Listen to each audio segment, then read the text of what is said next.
मेरा नाम विवेक है। आज की स्टोरी शुरू करने से पहले आपसे एक छोटी सी रिक्वेस्ट है।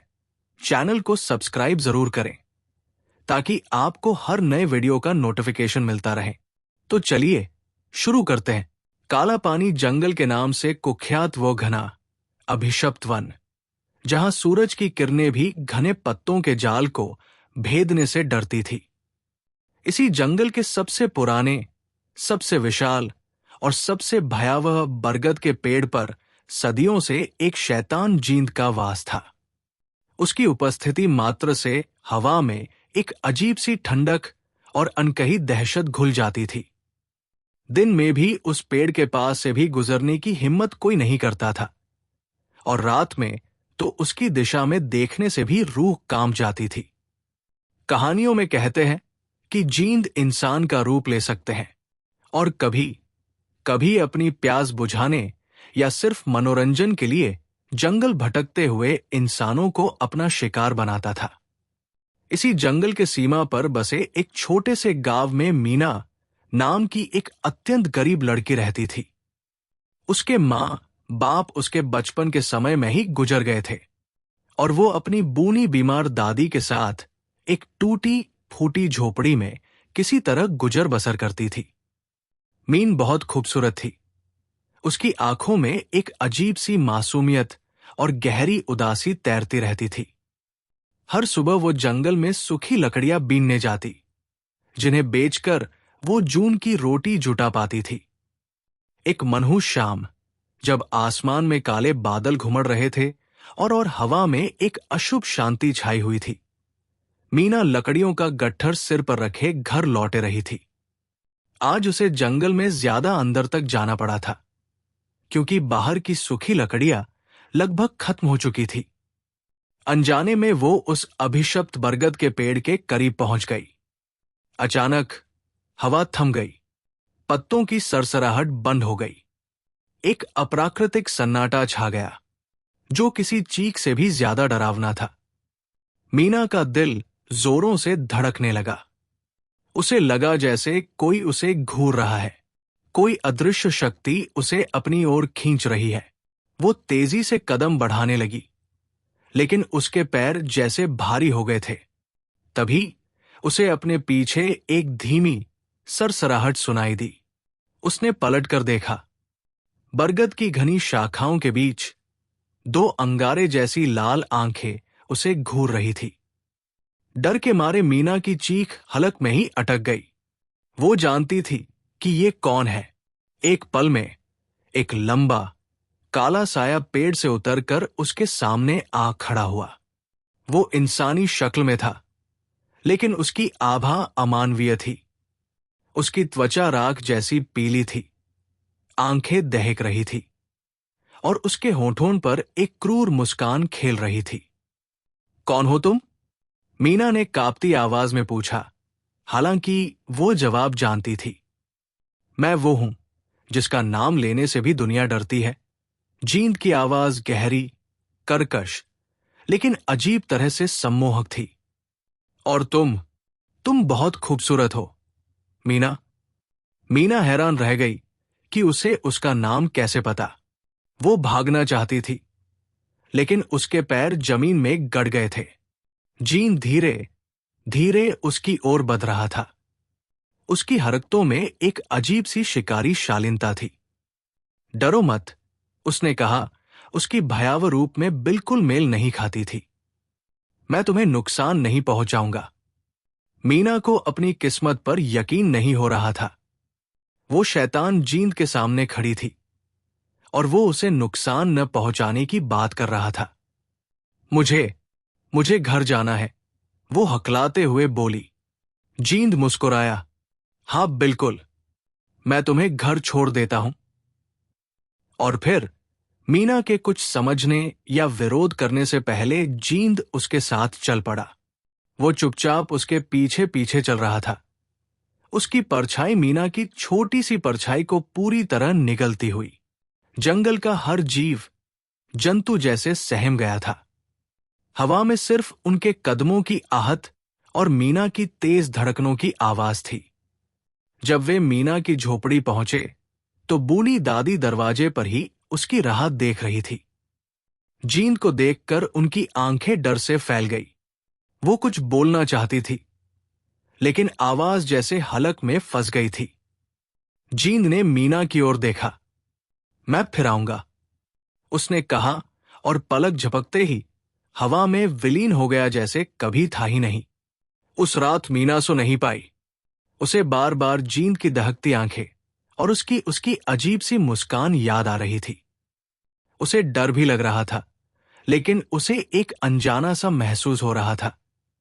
अगले दिन से जींद रोज मीना से मिलने आने लगा। वो कभी इंसानी रूप में आता, तो कभी बस एक साए की तरह उसकी झोंपड़ के आसपास मंडराता। गांव वाले मीना के घर के आसपास भटकने से भी डरने लगे थे। मीना की झोपड़ी जैसे अभिशप्त हो गई थी। धीरे धीरे जींद मीना से बात करनी शुरू कर दी। वो उसे अपनी शक्तियों के किस्से सुनने लगा, दूर देशों की कहानियां सुनाता, ऐसी बातें जो मीना ने कभी अपने सपने में भी नहीं सोची थी। मीना जो हमेशा गरीबी और अकेलेपन में जीती थी, उसकी बातों में सम्मोहित होने लगी। जींद का भयावह रूप अब उसे उतना डरावना नहीं लगता था। उसे उसकी बातों में, उसकी आंखों में एक अजीब सा आकर्षण दिखने लगा था। जींद ने कभी मीना को छुआ नहीं, कभी उसे डराया नहीं। वो बस आता और उससे बहुत सारी बातें करता, और फिर वह चला जाता। उसकी उपस्थिति मीना के जीवन का हिस्सा बन चुकी थी। बूढ़ी दादी ये सब देखती और मन ही मन कुढ़ती रहती, लेकिन जींद के डर से कुछ कह नहीं पाती। एक चांदनी रात जब जींद आया, तो वो कुछ ज्यादा ही गंभीर लग रहा था। मीना, उसने कहा। उसकी आवाज में एक अजीब सी कोमलता थी। मैं तुमसे कुछ कहना चाहता हूं। मीना ने धड़कते दिल से उसकी ओर देखा। मुझे तुमसे प्यार हो गया है, मीना, जींद ने कहा। सच्चा प्यार? मैंने आज तक किसी इंसान से मोहब्बत नहीं किया। मीना स्तब्ध रह गई। शैतान जींद, जिससे दुनिया खौफ खाती थी, उससे प्यार का इजहार कर रहा था। उसे समझ नहीं आ रहा था कि वो क्या कहे। मैं जानता हूं ये सब अजीब है, जीन ने कहा, लेकिन ये सच है कि मैं तुम्हारे बिना नहीं रह सकता। मैं तुम्हें दुनिया की हर खुशी देना चाहता हूं। मैं तुम्हें इतना अमीर बना दूंगा कि तुम्हारी 7 पुश्तें राज करेंगी। मीना की आंखों में उम्मीद की एक किरण जगी। गरीबी ने उसे इतना तोड़ा था कि दौलत का ख्याल ही उसे सपने जैसा लगता था। अपनी बीमार दादी के लिए अच्छे इलाज के लिए सपना, पेट भर भोजन का सपना, एक आरामदायक जिंदगी का सपना। तुम सच कह रहे हो? उसने पूछा। उसकी आवाज में अविश्वास था। हाँ मीना, जींद ने उसकी आंखों में झांकते हुए कहा। मैं तुम्हें सोने चांदी से लाद दूंगा, तुम्हारे लिए महल बनवाऊंगा, दुनिया की हर नेमत तुम्हारे कदमों में होगी। मीना का दिल तेजी से धड़क रहा था। यह सब एक सपने जैसा था, लेकिन फिर उसे जींद की सच्चाई याद आई। मगर तुम एक जींद हो, उसने कहा। मैं जींद हूं, उसने स्वीकार किया, लेकिन मेरा प्यार सच्चा है। फिर वो एक पल रुका और उसकी आंखों में एक गहरी स्याह चमक उभरी। मगर एक शर्त है। मीना का दिल डूब गया। क्या शर्त?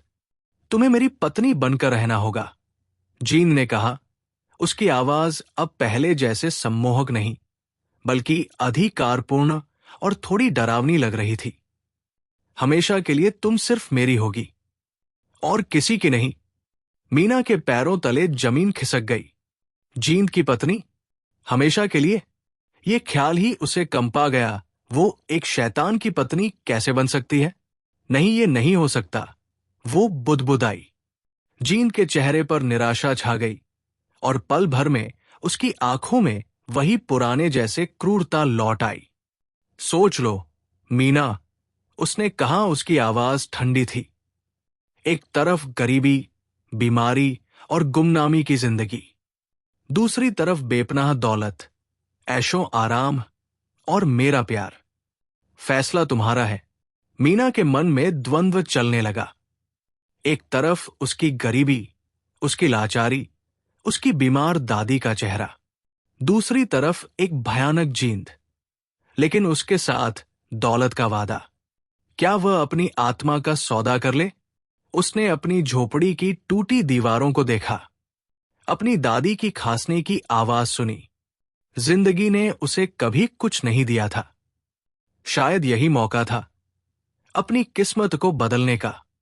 अगर मैं तुम्हारी पत्नी बन जाऊं, उसने कांपते हुए आवाज में पूछा, तो क्या तुम मेरी दादी का ख्याल रखोगे? जींद मुस्कुराया, एक विजयी मुस्कान। तुम्हारी हर ख्वाहिश पूरी करूंगा मीना। तुम्हारी दादी को दुनिया की बेहतरीन चिकित्सक मिलेगी, वो रानी की तरह रहेंगी। मीना ने गहरी सांस ली, उसने आंखें बंद कर ली और फिर खोलकर सीधे जींद की आंखों में देखा। मुझे मंजूर है, उसने कहा। उसकी आवाज में एक अजीब सी दृढ़ता थी, जो शायद से उपजी थी। जिस पल मीना ने हाँ कहा, झोपड़ी के चारों ओर एक तेज, सर्द हवा का झोंका आया। आसमान में बिजलियां कड़कने लगी। जीन का चेहरा खुशी से चमक उठा, लेकिन उसकी खुशी में भी एक भयावता थी। तुमने सही फैसला किया मेरी मीना, उसने कहा और पहली बार अपना हाथ बढ़ाकर मीना का हाथ थाम लिया। उसका स्पर्श बर्फ जैसा ठंडा था और अगले ही पल सब कुछ बदल गया। मीना की टूटी फूटी झोपड़ी एक विशाल भव्य महल में बदल गई। दीवारें सोने और चांदी से जड़ी थी, फर्श पर मखमल के कालीन बिछे थे और हवा में महंगे इत्र की सुगंध तैर रही थी। मीना ने अपने शरीर पर रेशमी वस्त्र और कीमती आभूषण पाए। उसकी बूनी दादी एक आरामदायक बिस्तर पर लेती थी और उनके आसपास कई सारी दासियां उनकी सेवा में जुटी थी। मीना हैरान, स्तब्ध ये देख रही थी। ये किसी जादू से कम नहीं था। जींद उसके पास खड़ा मुस्कुरा रहा था। ये सब तुम्हारा है मेरी रानी, उसने कहा। शुरुआत में सब कुछ सपने जैसा था। मीना के पास दौलत थी, आराम था, उसकी दादी स्वस्थ हो रही थी। जींद उसका ख्याल रखता था, वो उसे महंगे तोहफे देता था, उसे दुनिया की सबसे खूबसूरत जगहों की सैर कराता था। लेकिन धीरे धीरे मीना को अपनी गलती का एहसास होने लगा। महल बहुत खूबसूरत था, लेकिन उसमें एक अजीब सी उदासी और वीरांगी थी। नौकर चाकर थे, लेकिन वे इंसान नहीं, बल्कि जींद के बनाए हुए साए थे, जो बिना कुछ बोले सिर्फ अपना काम करते थे।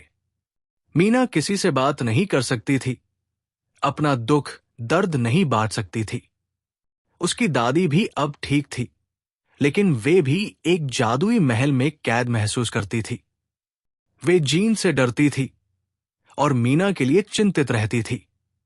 जींद मीना से बहुत प्यार करता था, लेकिन उसका प्यार इंसानी प्यार जैसा नहीं था। वो एकाधिकारवादी था। वो चाहता था कि मीना सिर्फ उसके पास रहे। वो उसे महल से बाहर नहीं जाने देता था। बाहरी दुनिया से उसका संपर्क पूरी तरह से टूट चुका था। मीना को अपनी सहेलियों की, अपने गांव, जंगल की ताजी हवा की याद आने लगी थी। रातें सबसे ज्यादा डरावनी होती थी। जींद अपने असली भयावह रूप में मीना के पास आता। उसकी दहकती आंखें, उसके लंबे नाखून, उसकी सर्द त्वचा। मीना डर के मारे कांपती रहती, लेकिन वो कुछ कर नहीं सकती थी। वो जींद की पत्नी थी, हमेशा के लिए। उसने खुद ये सौदा किया था। जींद उसे अपनी बाहों में भरता और उसका ठंडा स्पर्श मीना की आत्मा तक को जमा देता। महल में अनगिनत कमरे थे, लेकिन मीना को लगता था जैसे वो एक सोने के पिंजरे में कैद है। दीवारों पर लगी खूबसूरत तस्वीरें उसे घूरती हुई महसूस होती। हवा में तैरती हुई खामोशी उसे खाने को दौड़ती थी। कभी कभी उसे अजीबो गरीब आवाजें सुनाई देती, फुसफुसाहटे, सस्किया, जैसे महल में कई आत्माएं घूम रही हो। एक रात मीना ने भागने की कोशिश की। जब जीन सो रहा था, वो दबे पांव महल के मुख्य द्वार पर पहुंची। लेकिन जैसे ही उसने दरवाजे को खोलने की कोशिश की, वो अदृश्य दीवारों से टकरा गई। जींद की भयानक हंसी पूरे महल में गूंज उठी। तुम मुझे छोड़कर कहीं नहीं जा सकती, मेरी प्यारी मीना। उसकी आवाज हवा में तैर रही थी। तुम हमेशा के लिए मेरी हो। मीना रोने लगी। उसने अपनी बेबसी पर, अपनी किस्मत पर, अपने लालच पर रोना आ रहा था। उसने दौलत के लिए अपनी आजादी और आत्मा बेच दी। दिन बीतते गए, महीने बीतते गए, साल बीतते गए। मीना उस आलीशान महल में एक जिंदा लाश की तरह रहने लगी। उसकी खूबसूरती मुरझाने लगी। उसके आंखों की चमक खो गई। वो अब मुस्कुराती नहीं थी, बस गुमसुम बैठी रहती थी। जींद अभी भी उससे प्यार करता था। एक अंतहीन यातना। कभी कभी चांदनी रातों में, जब जींद अपने भयानक शक्तियों का प्रदर्शन करता, महल की खिड़कियां से भयानक दृश्य दिखाई देते। रूह नाचती थी, हवा में चीखें गूंजती थी। मीना ये सब देखती और उसका दिल दहल जाता। उसे एहसास होता कि उसने सिर्फ एक जींद से शादी नहीं की, बल्कि एक नरक हिस्से को अपना घर बना लिया है। उसकी दादी भी सालों बाद गुजर गई, शांति से, लेकिन अपनी पोती की किस्मत पर आंसू बहते हुए। अब मीना उस महल में बिल्कुल अकेली रह गई थी, जींद और उसके भयानक सायों के साथ। कहते हैं आज भी काला पानी जंगल के पास से गुजरने वाले लोगों को कभी कभी रात के अंधेरे में एक आलीशान लेकिन वीरान महल की झलक दिख जाती है। और अगर कोई बहुत ध्यान से सुने तो उसे एक लड़की के रोने की आवाज सुनी देती है। एक ऐसी लड़की की आवाज जिसने दौलत के बदले अपनी आत्मा शैतान को बेच दी थी, और जो अब हमेशा के लिए उस शैतान जींद की पत्नी बनकर एक अंतहीन भयावह रात में कैद थी। वो महल मीना का सोने का पिंजरा था, और जींद उसकी अनचाहा शाश्वत साथी। उसकी कहानी एक चेतावनी बन गई थी कि हर चमकती चीज सोना नहीं होती, और कुछ सौदे इतने महंगे होते हैं कि उनकी कीमत चुकाते चुकाते जिंदगी भी कम पड़ जाती है।